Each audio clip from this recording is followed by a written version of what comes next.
and our creatives, our head writer, Senon Palomares. Hi, Senon. Please greet everybody! Magandang hapon po and salamat po sa pagpunta. Kapangalan mo yung super detective. Tama ba ako? See, I'm listening intently. Thank you, Senon. Our directors, Bijoy Balagtas! Good evening po. Good evening. Iba ka na, Bijoy, ha? Dati, noon time show. Ngayon, director na ng mga prime time, ha? Thank you, Bijoy. Bati, please, everybody. Good evening po sa inyong lahat. Thank you for coming and to see our preview. Dami kong tanong kay Bijoy, pero mamaya na yon. Joining us also tonight, FMR! Direk! Magandang gabi po sa inyong lahat. The busiest. Ay, salamat po sa pagdating ninyo at pagsuporta niyo po sa amin. Thank you, Direk. And now let's introduce our cast members, starting off portraying the role of Diego Ramirez, Tirso Cruz III. Kuya Pim, please greet everybody. Hello, good evening sa inyo lahat. I hope nakiliti ang inyong pag-iisip at damdamin sa nakita ninyong 1 hour na kumbaga teaser, sabihin na natin. Teaser po ng Sins of the Father. Ayun po, abangan ninyo. Hahanapin ko rin yung $556 million. Thanks, Kuya Pim, portraying the role of Lolita Trinidad, the one and only Lot Lot De Leon. Diba, Lot? Yes, hi, good evening. Ayun po, hello, si Lolita. Iba ka kanina. Ay. Ano mo, mga pawalling. Dahil po yan sa ating mga magagaling na direktor, Direk FM. Sobra po. Thank you, Tilon. Isa sa mga kanina, hindi naman sa, I didn't recognize him, pero yung look niya was really refreshing kanina. JC De Vera. Hi, JC! Hi, thank you. Good evening everyone. Maraming salamat po sa lahat ng mga nagpunta dito and I hope everyone hindi sana kayo madala sa pag-invest. Ayun lang po. Thank you, thank you. Yayaman tayo. Well, you have to convince us, JC. Medyo, dahil sa nangyari niyan parang matatakot na kami mag-invest. Pero we'll discuss more of that later on. Portraying the role of Enzo Rivera, Seth Fedelin! He's back on prime time! Yun po, maraming salamat po sa pagpunta. Binabati ko, nakasuporta rin dito ang mga talagang sumusuporta sa amin matagal na. Sana po abangan po natin to, ang Sins of the Father. Maraming salamat po. Siyempre, pag may Seth, merong Francine! Francine Diaz! Hello po, magandang gabi po sa inyong lahat. Thank you to our supporters po and to our families sa pagpunta nyo. And Kuya MJ, ready na po kami sumagot. Ready nang sumagot. Also joining us tonight, isa sa mga versatile actresses, the one and only Shaina Magdayaw. Magandang gabi po sa inyong lahat. In your blonde era. Oh yes. Para kay attorney Lea na makikilala nyo na po very soon. Maraming salamat for coming here.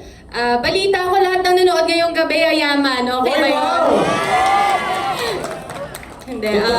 We really worked hard. Everyone is really working hard for this show po. And so sana nagustuhan po ng ating mga manonood. At hindi pa po ngayon, hindi pa po doon magtatapos ang lahat. Pasimula pa lang yun. Masimula pa lang. Thank you, Shaina. She is back on television sa primetime, Jessie Menjola! Hello po, magandang gabi sa inyong lahat. Maraming salamat sa pagpunta at pagsama sa amin ngayong gabi. Grabe, isa lang talaga masasabi ko, ang ganda pong makita na finally everything has glued together at saka ang ganda po ng mga eksena. Gusto ko po magpasalamat sa aming mga direktor. Sobrang ganda po ng show na to. Sana po, supportan nyo kami, mag-invest po kayo ng pagmamahal at suporta po sa show namin.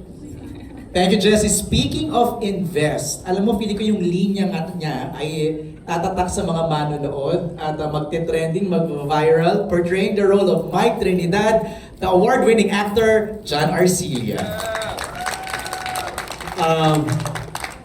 Gusto niyo bang yumaman? Oh, yes! I will make your money work for you!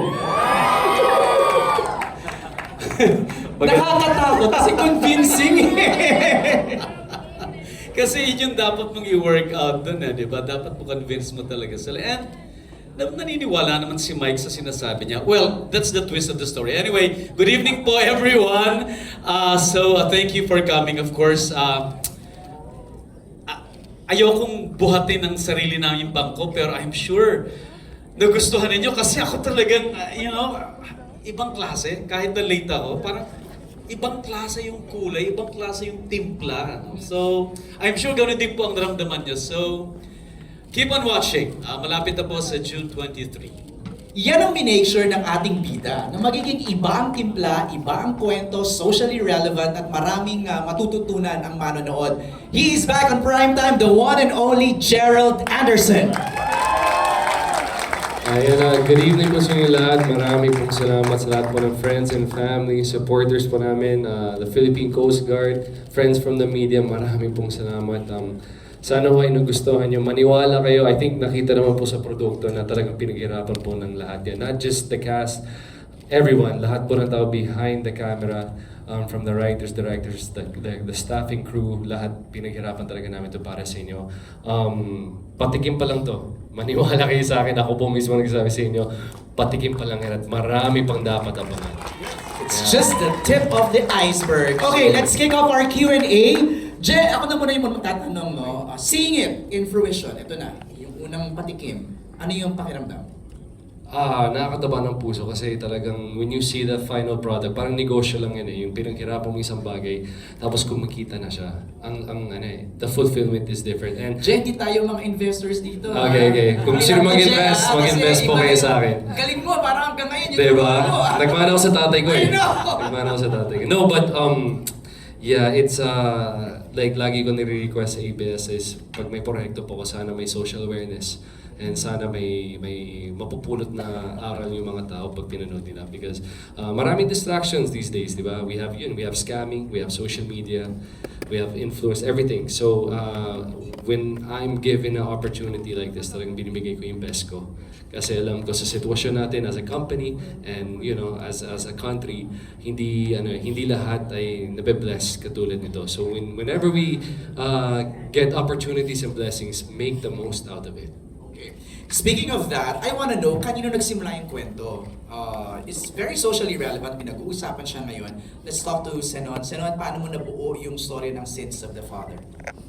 Actually, hindi lang naman ako nagbuo. It's basically the whole team. Of course, from JRP, dun sa aming creative manager kay Dindo Perez, kasama rin namin yung mga writers namin. So, ang tagal namin bin-brainstorm, tapos kasama sila direct, mga ganyan. Ang tagal, tapos pinipresent namin dun sa mga actors, tapos nagko-comment, so back to the drawing board. Ang tagal, it took us like months para makam up talaga namin yung solid na kwento na alam namin that we could be proud of.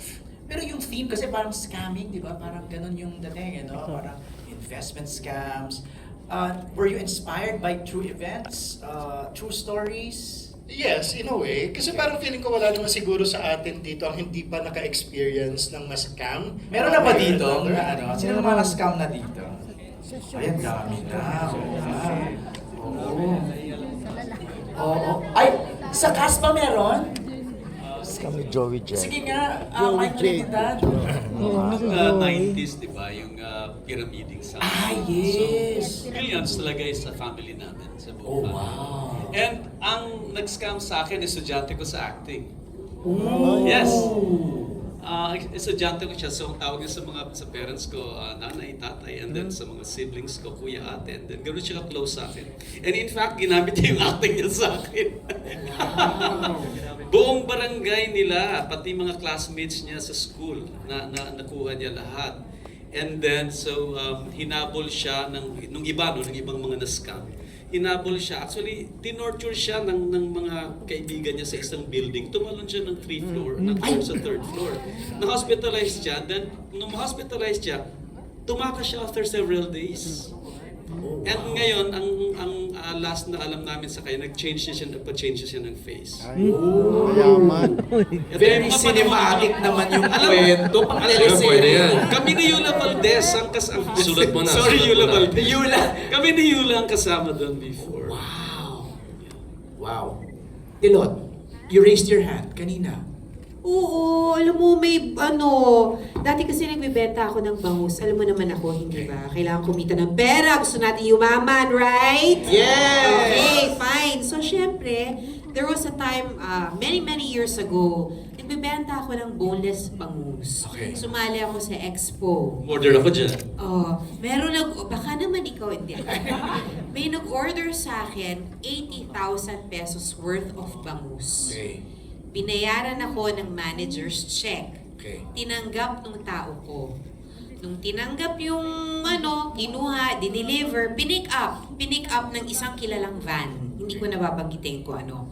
Pinick up, we went to the bank, fake yung manager's check. Pero yung account number at saka yung pangalan existing doon sa bangkong yon. Pero walang ganong fake yung manager's check. Nahabol mo na yung scammer na Hindi yan? na. Wala na. Kaya mag-iingat po kayo. Kasi nireko kita Talaga na lang. sa isang seminary lot before, di ba nag-order? Yes. Tapos biglang nawala, yun pala yun. Yes. Wow. Jessie, you raise your hand. Wag na lang. Who else? Pero ba dito, na ganyan, na loko? Chin, na loko ka na ba? Hindi po. Scam sa pag-ibig. Hindi po ako, pero mga kakilala ko po. Ayun, oo. Yung iba, parang investment funds din po yung Right. nangyari sa kanila. Yung iba nangutang pa para may mapasok dun sa investment na sinasabi na dodoble, Tama. pero biglang nawala lahat. So, dun po ako naawa talaga sa mga nangangailangan pero sila yung naloloko madalas. Mga too good to be true no? So tama yung sabi ni Senon, no? Parang lahat ng tao dito sa media conference natin, kung hindi man kayo yung nabiktima, may kilala kayong nabiktima. So it's really relevant and prevalent ngayon. Simulan na natin ang Q&A. May mga questions tayo from the press. I'll read some of them and then yung iba, sila mismo ang magtatanong sa atin dito. We have a question here from Kyla Bergonia of Metro Style. It's for Jessie. This is your comeback project. What was it like being on the set again? Baguhan. Totoo. Almost 6 years kasi ako nagpahinga. Tapos hindi ko po talaga akalain na babalik pa ako. Kaya I'm very grateful. Actually ngayon naninibago pa ako kasi first big event ko ito after almost 6 years sa showbiz ha. So I'm very grateful and yun nga sinasabi ko nga kanina sila Sir Senon, sila direct na alagaan nila ako sa set, even the production, the staff, even my co-actors. Talagang alam nila kasing first soap ko in a very long time. So inalagaan nila ako sa mga eksena. They were very accommodating sa mga concerns ko, sa mga questions ko. So I'm just really grateful. I'm nervous, but I'm really excited kung what's in store for me sa pagbabalik. Thank you, Jessie. The next question is for Gerald. This is also a comeback series for you. How different is this project and your character from the ones you've previously done? Well, ibang-iba talaga siya. Like of course, it's different from Badoy, A Soldier's Heart, Tayong Dalawa, yung mga But more than just the character, it's the story itself. Like kanina, di ba? I think our bigger purpose for the show is to make people aware na nangyayari talaga to. Kaya nakaka-relate na maraming tao kasi if it's not you, yung may kilala kayo na nangyari sa kanila itong ganitong kwento. So, I'm extra motivated kasi alam ko na may mauwi sila every episode. Diba, may bago kayo matututunan and there's that awareness. So Parang eye-opener siya sa viewers natin. super, Na parang super. the next victim could be you. Yes. Ano, no? And while you're watching it, it's also parang a forum na pwede ka mag-open up. Hindi ka na, kumbaga, wala na yung stigma na, alam mo na, nangyayari din sa akin yan. Yung gagawin ko. I should diba? speak up. Parang I should ganun. speak up. And then, yun, diba? Kasama yung friends mo, nangyayari sa akin yan Because of the show, medyo mawawala yung stigma at yung takot. Diba? Tama yun, kasi pag hindi ka nagsalita, lalong maraming mabibiktima yung scammer na yun, di ba? Our next, thank you Gerald, our next question will come from Carl Jun from Kapatid Insider. Carl Jun, are you here? Sabi, you'll ask your question, go ahead. It's working. Low, ayun, gumagana. So, question for Direk. What is the concept behind this series? Why was Sins of the Father chosen as its title?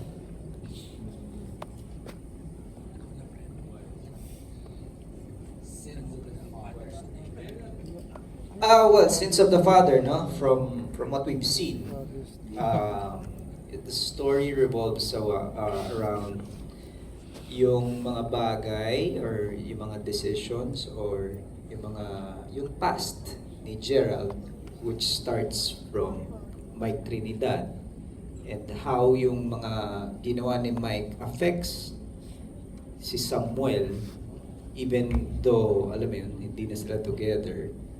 So it's somehow a person's journey to correct the sins of the past, the sins of the father, and how he can change his today and also the future of his family.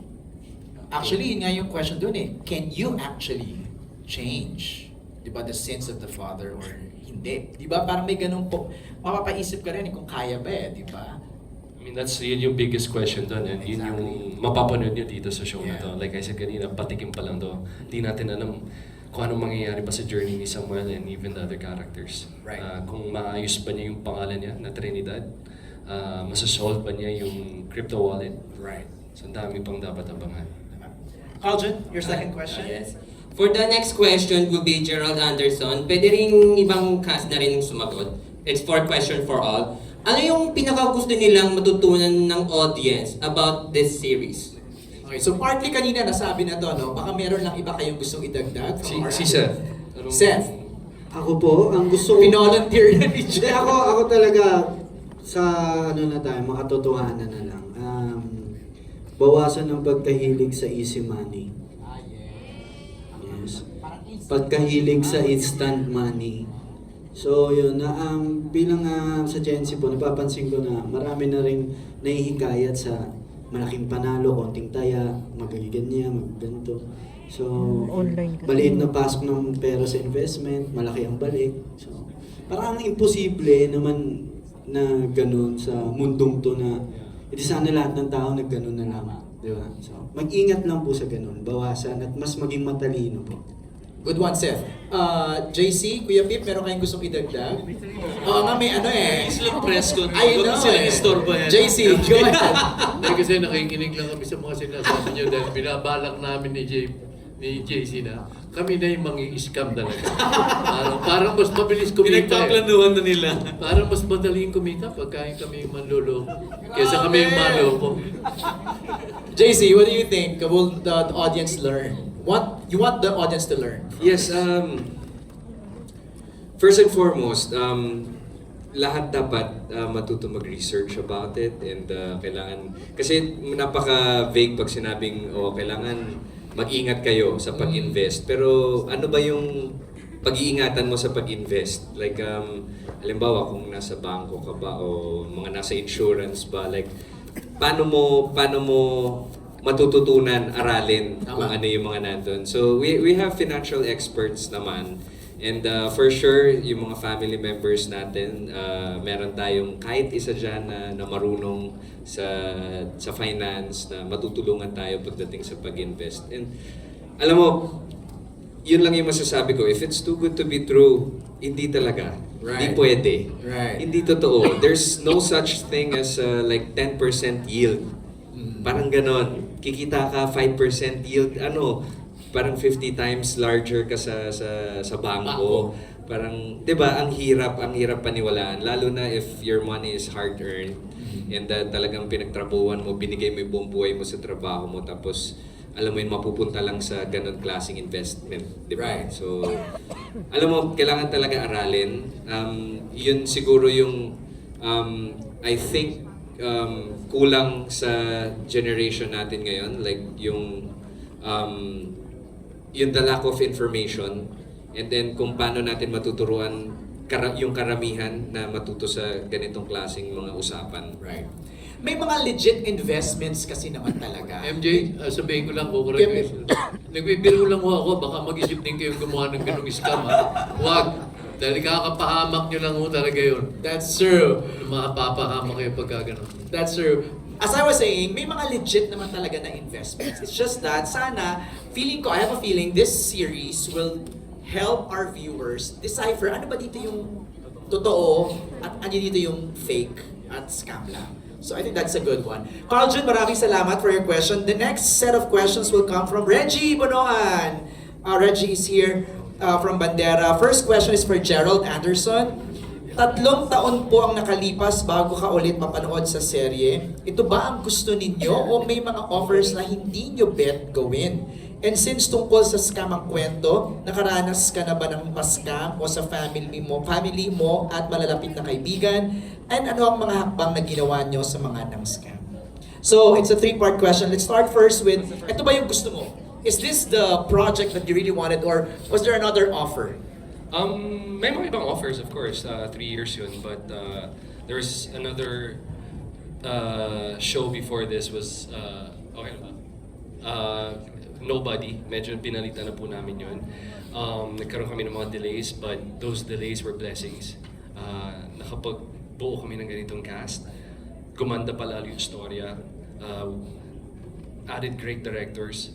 So, parang there's always a silver lining kapag medyo na-delay po yung mga blessings natin. There's always something better for us.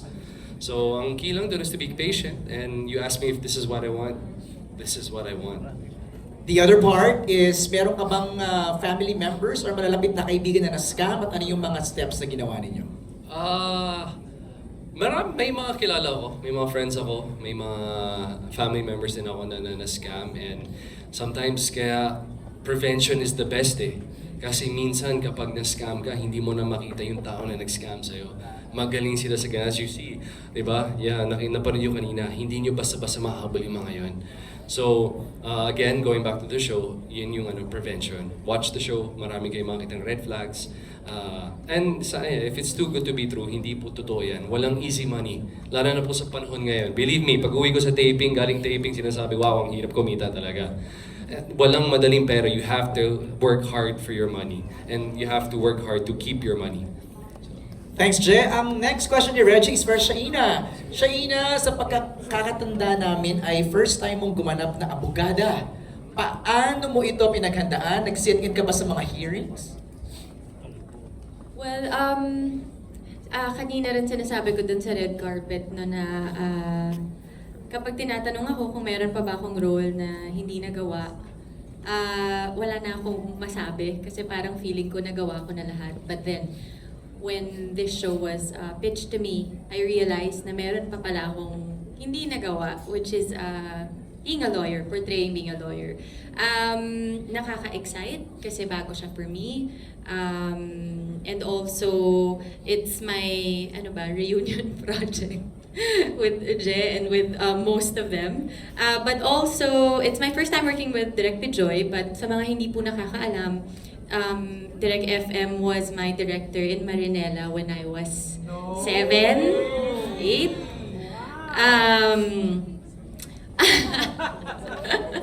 So, sorry po, hindi na po ako magsisinungaling pagdating sa edad, no, Direk?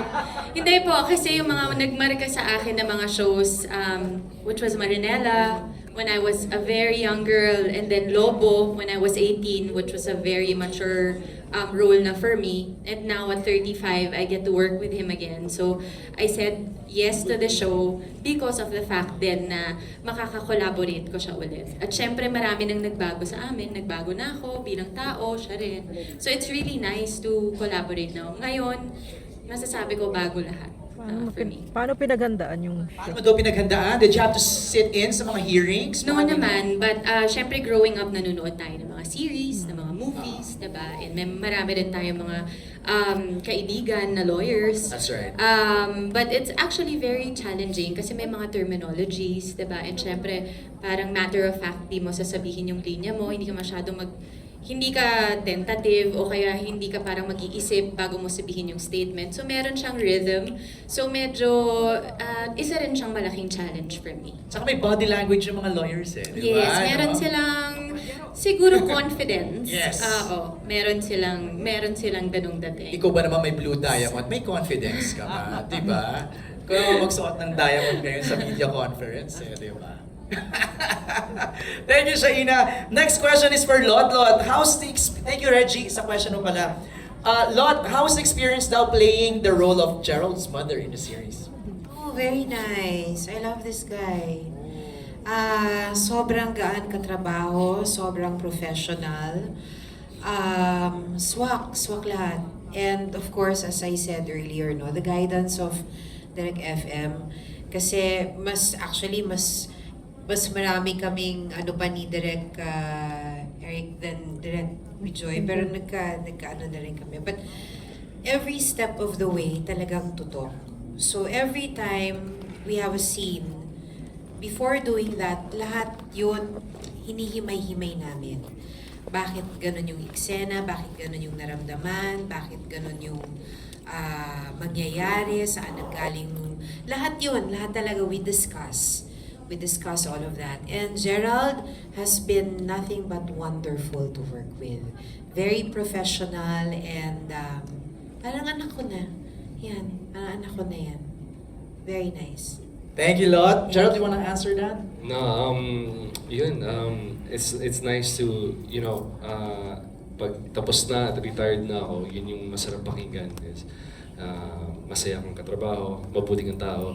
And at the end of the day, yun ang pinaka-importante. And this team, lahat ng directors and writers and this whole cast, they make me look good. Maniwala ka sa akin. They make me look good. Sila yung dahilan. And just so you know, guys, at nandito ngayon at nanonood sa live stream, Gerald is celebrating his 19th year in show business. Next year will be his 20th. Binuking mo pa ako. Ay, wala. Si Shaina. Huwag daw tayo maglayo ng age. 19 years. Welcome to the club, brother. 2 decades. Congratulations, Jay, in advance. Ang next na magtatanong ng question ay si Philip Mattel from Rappler. Are you here, Philip? Good evening. My question po is for Gerald. This is a unique premise na hindi pa possible yung role na to nung nag-uumpisa ka sa showbiz. At 19 years ka na. Oo, 19.